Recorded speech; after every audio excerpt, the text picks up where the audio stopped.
Governor Scott Walker and Wisconsin lawmakers are deadlocked on how to pay for Wisconsin's transportation future. So it's time for a civil dialogue on that very important question. My thanks to Craig Thompson, Executive Director of the Transportation Association of Wisconsin, and Steve Henniger, Executive Director of 1000 Friends of Wisconsin. Gentlemen, thank you so much. Is there any more of a gridlocked issue in the Capitol than how to pay for those transportation future? I can't think of any. Yeah, that's actually about the only gridlock there is, because with one-party control, they can get most things through. But yeah, the transportation thing sure is a mess. Then we have that joint finance vote. 6 Assembly Republicans, yes, let's issue $350 more in bonds. 6 Senate Republicans, no. Craig, you ever see a split like that? It was an interesting split, but what was probably even more interesting was the conversation of those 16 members. Is it really at that point wasn't sounding like gridlock. It sounded like everybody was in the heat of agreement on what we need to do moving forward. So I guess we'll see. 10-6 vote. Yeah. 10-6. Okay. First question. According to the Fiscal Bureau, Wisconsin will spend $5,673 million on transportation programs in this biennial 2-year budget. Too much? Too little? Why? Steve. Well, I'll tell you, I think it's too much for right now, that's for sure. But over the long run, who knows? I mean, the problem is that the legislature is looking into this right now. They have an audit of DOT practices, things like traffic projections and things like that, the department has gotten it wrong for over a decade. Every single year for more than a decade, they've missed dramatically on traffic projections. So the question is, what do we need? And right now, I don't think we have the information to know what we need. So we certainly shouldn't be starting new projects, and that's what we're doing that's wrong. I mean, we need to fix the zoo, the Verona Road, no argument there. We have to finish those projects. But should we be starting on widening I-39 when we don't know if it's needed? I think that's the real problem. So DOT has been consistently over the decades that you've been watching it overstating future traffic loads? Since 2004. We peaked our traffic in 2004. And we've been making an issue of this for over a decade. Remember, this started before the recession, many years before the recession, and it's going on now. We had a little bump this year, a 0.5% bump, which is to be expected after all of that kind of period of not more traffic. But the thing is that we were involved in a traffic project, Highway 23 in northeastern Wisconsin, and we asked DOT for their numbers. And even though the project was authorized back in the year 2000, they still couldn't provide the data that showed that they were going to come up with the numbers that they would. That's why they've been stopped from spending anymore. So I think that we have to take a look. We want to get it right. We don't want to underbuild. We don't want to overbuild. And until we know exactly what's going on with those projections, I think it's premature to spend. So that's why I agree with Senator Alberta Darling and the 6 Senate Republicans. I think they're absolutely right. They said, not yet, not yet. We've got to figure out, really, are we building the right stuff? Greg, thanks for your patience. $5,673 million in the current budget. Too much, too little? $5.6 billion is a lot of money. It is. But the answer to that is too little, I think without question. If you look at all levels of where we're at, whether it is our city streets, our town roads, our county highways, our transit systems, our state highways, even our ports and some of the some of those other areas, we're falling behind. We've been falling significantly behind. The U.S. DOT issues a conditions report. Wisconsin we used to really pride ourselves in having our roads in great condition. Now we're 3rd worst in the entire country. 71% of our streets and roads and bridges are in mediocre or poor condition. What we all pay between our registration fee and our gas tax is significantly lower than every other state around us. It's not even close. So you said 3rd worst. No, I'm sorry, Craig. No, so I'm just saying when you look at what we pay versus what the others pay, Michigan finally they were the only one that was somewhat close to us. They finally adjusted theirs. Iowa just increased theirs. They were already spending significantly more. So we're lagging way behind. Were those bipartisan votes in both Michigan and Iowa? Yes. They were? Yes. Well, he said that we're 3rd worst, and you shook your head yes. You agree? Oh, absolutely. I mean, we're in terrible shape. The problem is that we're misallocating funds. I mean, the local roads in the state are in terrible shape. We've been giving them less and less money every year as a proportion of the pot in the highway fund. I mean, most people don't realize it, but about 80% of the cost of local roads is borne by the property tax. That's wrong. We're borrowing from the general fund. We're actually borrowing from the fund that provides school funds and police and all of that to build new highways. And I think that's what's wrong. The problem is how we're spending it. Should we spend another $1 billion to widen I-39 when we don't know if it's needed? Should we have spent $2 billion on I-94 between Milwaukee and Kenosha? Should we spend $2.5 billion on the zoo? Should we start a new project in northeastern Wisconsin for like $150 million? I mean, these are real numbers. And so what we're saying is, yes, let's get back to the fundamentals, the basics. Our local roads are terrible. A lot of our state highways are in very poor shape. If that's the case and we don't have enough money, why would we start a new expansion program, especially when we don't have the data to prove it? Well, I want to come back on the local roads. Greg, hold off a second. And here's the issue. Steve, if it is, you just said our local roads are deplorable, to use your term. Yep. Then should we be looking at local option, either sales tax, as the La Crosse County Highway Commissioner suggested in a Wisconsin interview recently, or local wheel taxes? I think those are both terrible ideas. You go to the gas station. We have the third worst local system. Yes, we do. How do we fund it? So what we do is we go, where do you live? I mean, say you live in Spooner, okay? You go to the gas station in Spooner and you fill up your tank and you're thinking, okay, I'm paying my taxes for the local roads. You're not paying the taxes for the local roads. You're paying taxes to expand highways all over the state. And so why, when the state has promised in the law, they said that local units of government would get up to 85% of the costs of local maintenance reimbursed. They're getting closer to, it's way below 20%. It's been as low as 12% in recent years. So in order to fill that gap, legislators are saying, well, we did take away your gas tax dollars, but now we're going to let you tax yourselves again to fix those roads. That's extortion. I think local units of government ought to get a certain guaranteed percentage of what they put into the highway fund back to those local communities. Why should we double and triple tax people? People are paying their gas tax when they fill up their car, they're paying their property tax, and now they're going to pay another tax just to fix roads? Greg, thanks for your patience. Worse off, state highways are majors or the local roads? Well, they both are, and I have to say, I think Steve, and he knows, we've talked about it, I think his argument is nonsense. And I think the locals know that it's nonsense. They know that their roads are in tough position. But if you look at the 3990 project, the city of Beloit, the city of Janesville, the county of Rock, all say that that is a priority that it gets done. If you look at the Verona Road project, the city of Fitchburg, city of Madison, county of Dane, city of Verona, all say that it has to get done. The same in Appleton, the same in Sheboygan and Fond du Lac. Those are critical projects that have to be done. So the problem is we don't have enough money in the system. To say that we could just reallocate those and then we would have enough money for the locals is to completely misunderstand how the funding works. These projects, even if you didn't expand, need to be done. So you would save an incremental amount if you didn't do the expansion while you're doing those projects anyways.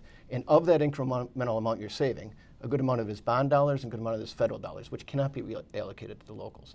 They understand all this. It sounds nice if you just say it in general.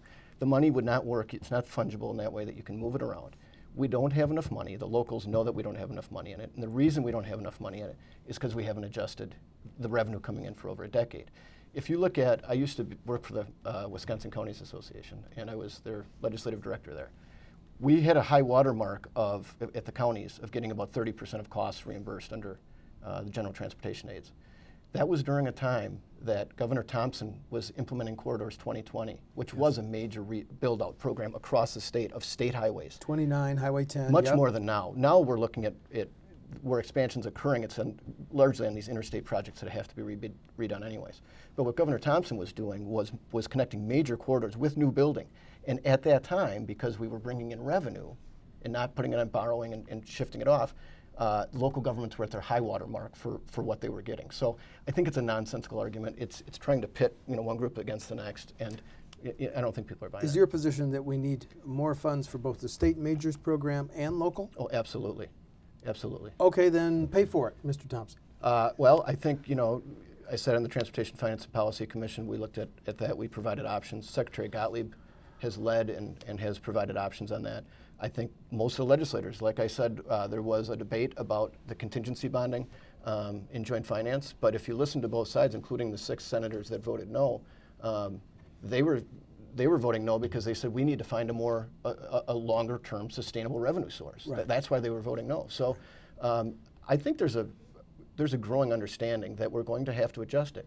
And it scares people. Nobody wants to pay more. But if you increase the gas tax in Wisconsin a nickel, it would cost the average person $28 a year more. So at some point in time here, we need to be rational about what we're talking about. We're way lower than what our neighbors are at, and it's showing. Okay, let's do a history lesson before I get to Steve here.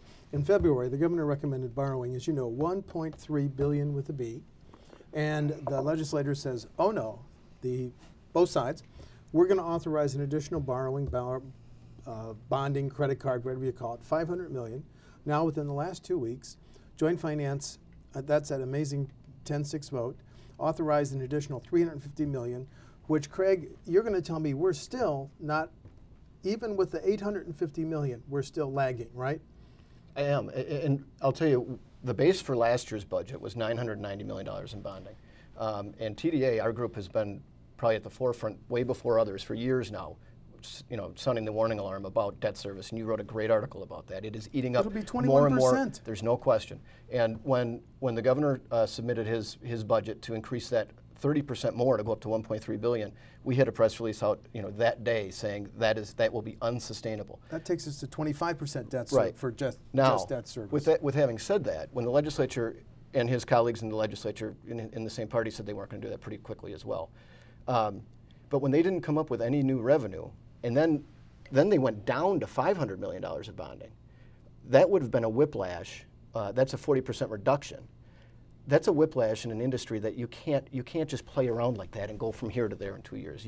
Even if we would figure it out 2 years from now, you might not have an industry left that could support it. So from that 500, going up 350 got you to 850. It's not ideal. From our standpoint, it's still lower than where we were at the previous budget.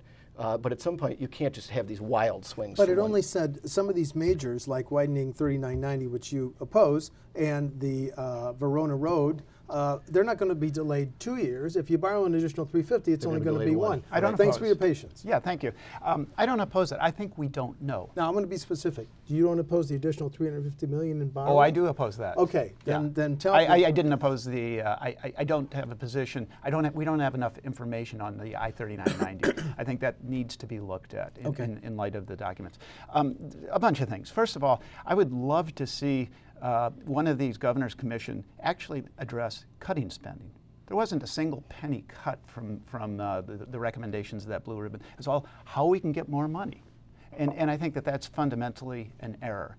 I mean, you can't tell me that there's not ways to cut some waste within DOT spending, whether it's projects or the methodology or how contracts are bid or something like that. That's what we're going to learn from in the audit. Another thing is just false. You can't repurpose federal dollars.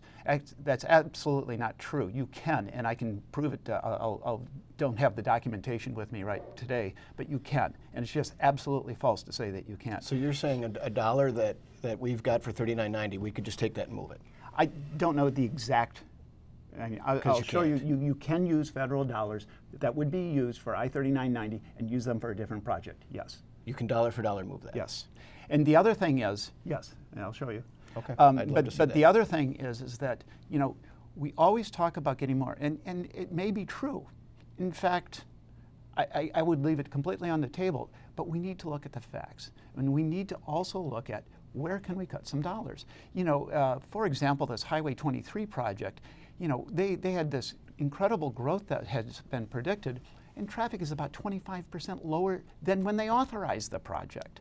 So I think we need to go back to the books and take a good assessment about where we can cut projects. And then at the end of the day, maybe we do need some more money. But Steve, let me ask you this. With our interstate system built in the 50s and 60s, there was no doubt in your mind that we had to rebuild the Marquette interchange. Oh, yeah. That we had to rebuild the zoo. That's right. So you have a question whether we should widen 3990 between Madison and Illinois? The question I have is, did we over-construct on the zoo and the Marquette? I mean, you can do it for a lot cheaper if you don't add those lanes. There's a lot of infrastructure, like when you did I-90 between Kenosha and Milwaukee. Milwaukee, the southern suburbs. Right, yeah. And DOT loved to say, well, it's only $200 million more to widen it.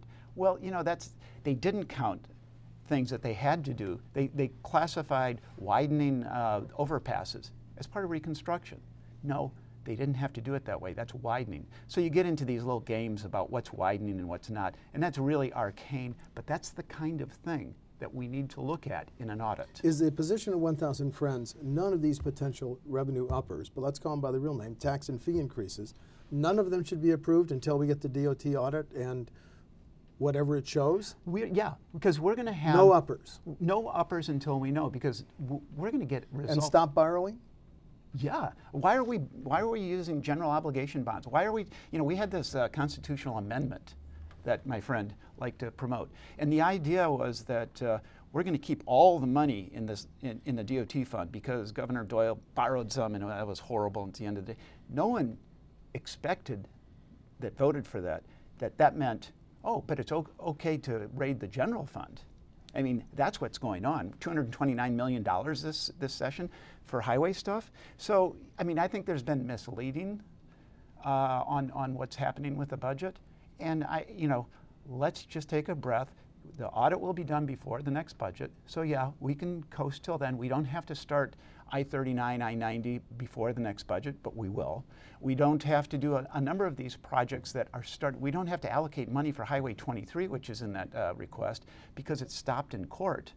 So why don't we not start new things? Let's finish what we've started. Let's finish the Verona Road. Let's finish the zoo interchange. And if you got but the thing is that once you start on I-39, 90, you're in it whole hog. You're in there for another $1 billion. And I just think that's really a fundamental mistake. But legislators from that area say that's key to economic development in their region. That always happens. Okay, and I've been in this business long enough to know that legislators love to cut ribbons on new highways, and so do governors. Let's talk about, you served on the commission, some of the potential uppers. Our gas tax is 30.9 cents, hasn't been raised since 2006. Is it time to raise a gas tax? If you look at the gas tax, everybody pays it whether you live in Wisconsin or don't live in Wisconsin, which is why we've generally funded the vast majority on the gas tax, and we have a very low registration fee of $75. $75 hasn't been raised since 2008. Those are both ones that are in place. You can look at either, incrementally. Again, if you do the registration fee, you only get people in Wisconsin. But if you put it on the gas tax, then people look and say, well, then our gas tax is higher. They don't look at the two together. But I do want to talk about, Steve throws around these numbers sometimes. The VMT in Wisconsin and across the country. Vehicle miles traveled. Sorry, yes, the vehicle miles traveled in Wisconsin across the country was down for a period of time, and every DOT in every state was often forecasting that because they didn't foresee the Great Recession. And it did precede that because that is a precursor to the recession. When those were going down, that is the canary in the coal mine for what is going on in the economy. We're not just up 0.5% last year. We're up 4 of the last 5 years. Nationwide, we're at the highest ever. Secretary Fox, President Obama's secretary, has talked about it's the biggest year-over-year increase ever. We're at more vehicle miles traveled than ever in this country. We're at 3 trillion. In Wisconsin, for the first half of this year, we've outpaced that. And as a matter of fact, for commercial traffic, we were at a 6% increase. So we've clearly come out of that. We are increasing. And again, as you pointed out, Steve, when you have roads that were built in the 50s and 60s, those are our interstates. That doubled by the 80s, and then from the 80s to now, since 1981 to now, has doubled. Whether, we can argue about just whether it's going to be a 0.5% increase, 1% increase, or 1.5% increase. On these corridors, we're talking about I-39/90, which has the most truck traffic. It needs to be widened right now. You talk to any of the chambers of commerce, any of the local governments, any of the businesses around there, they will tell you that. East-West is another one that's going to be coming up right by Miller Park. It's a 4-mile stretch. And that huge debate, whether to widen it, because you're up against graveyards that will not be moved, or to double-deck it. Yeah, this is the most absurd part of the whole argument, that you should widen a freeway in a city. I mean, it's proven, and I don't think you would disagree, that you induce demand. As soon as you build it, it will be filled by new demand. If you don't build it, people find other ways of getting around. It's just physics. Between cities, then you could use a level of service, but to actually use that to widen a road in the city is, it's so counterproductive. It's not going to do anything to help the road. It is going to hurt the city. It's opposed by just about everyone that's there. So I think that that's a non-starter. But I want to go back to the VMT. But that has not even been authorized by No, the it hasn't. Transportation Projects Commission. That's right. So that's way out there. That was in the budget and was rejected. Right. But one of the other things, I think to understand VMT, or vehicle miles traveled, you need to have an understanding of how we got to this point. And we didn't get to this huge number, 60 billion in Wisconsin a year, still below 2004 in Wisconsin. It's just right about it. It's just And so we're still below where we were more than a decade ago. But the thing is that you look at the factors that cause traffic to increase. You had, a booming economy. You had sprawl in southeastern Wisconsin, for example. Between 1970 and 1990, 3% population increase, a 51% land area urbanization increase. So 17 times faster. That's slowed down. We had women entering the workforce, adding more miles to the equation. And we had a car culture that isn't replicated today. All the songs that I grew up with, or little GTO and all these things. These things have all played out. So now we're much more driven by what's happening with our population, more than anything else. And our population in Wisconsin is very, very modest.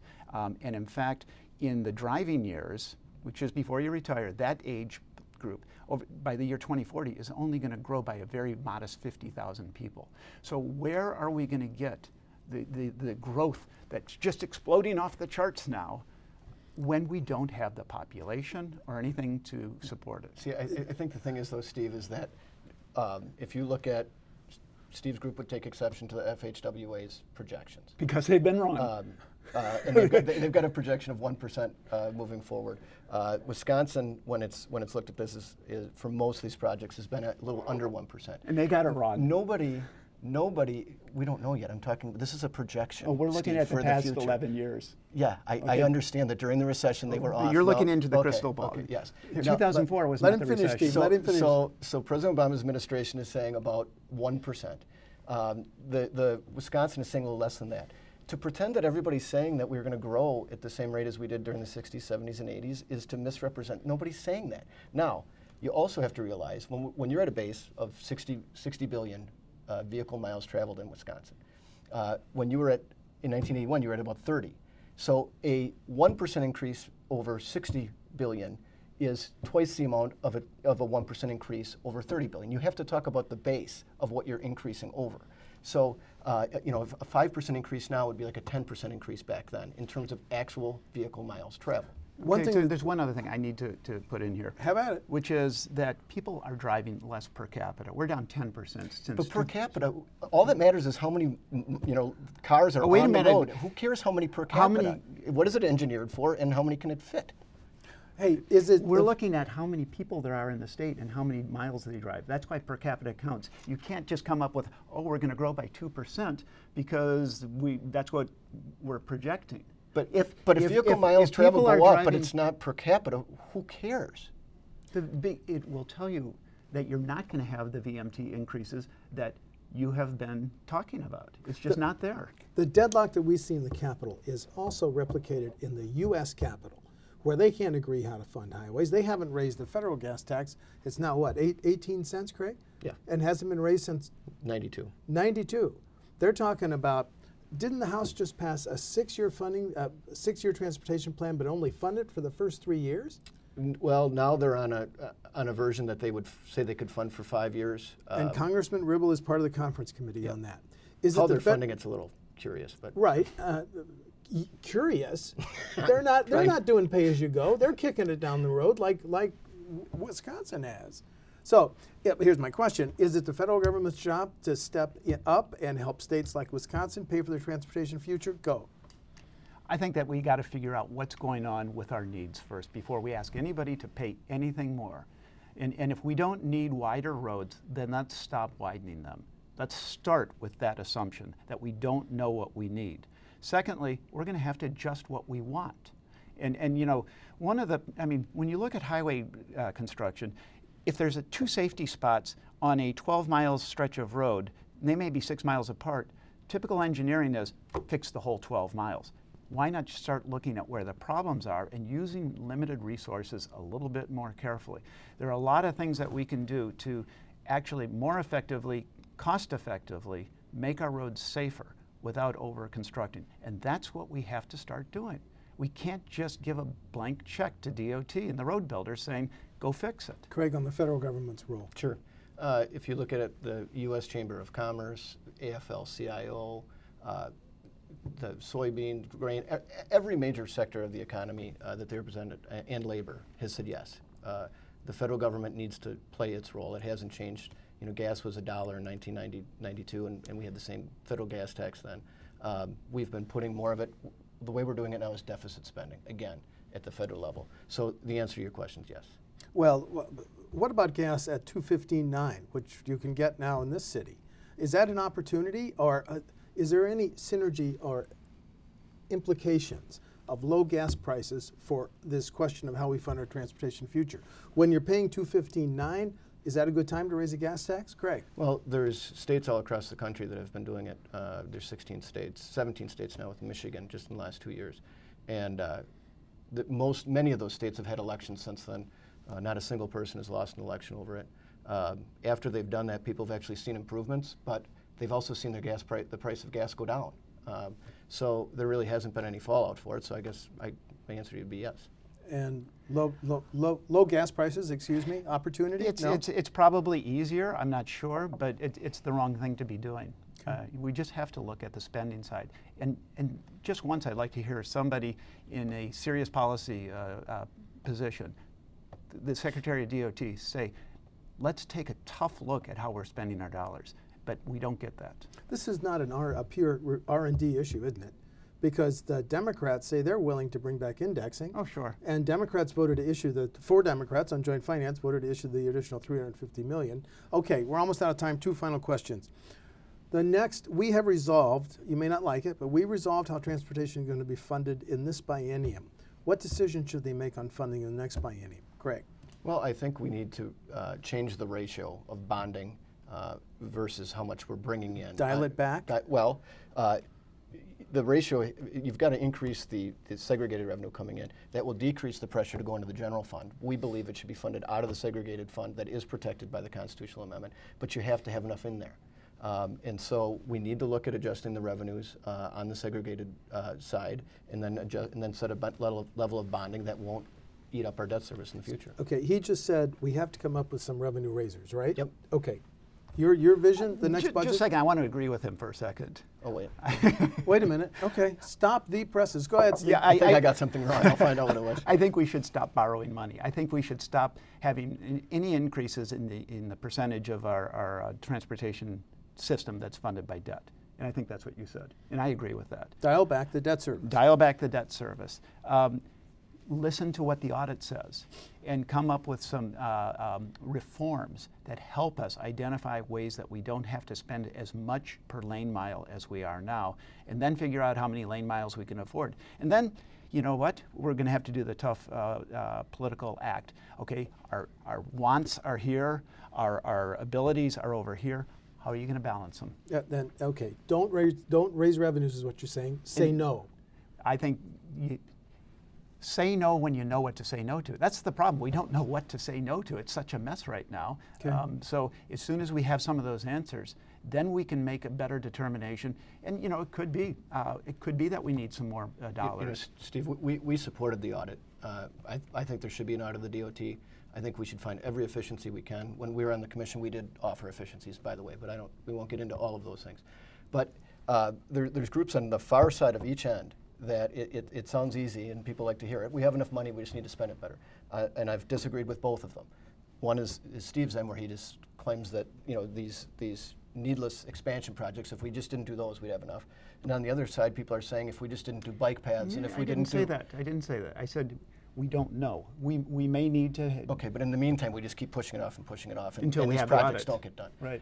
They've been waiting for decades. But on the other hand, we've got people on the other end of the spectrum that are saying, oh, we have enough money if we just didn't do pretty bridges and bike paths and streets wide enough for bikes. And that's silly from our standpoint as well.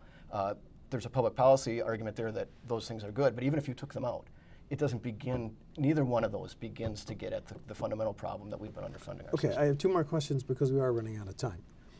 The Marquette polls, the only thing that comes up with support. You ask them about gas tax increases. We like roads. Shall we raise taxes, revenues pay for them? No. Tolling, though, gets more support.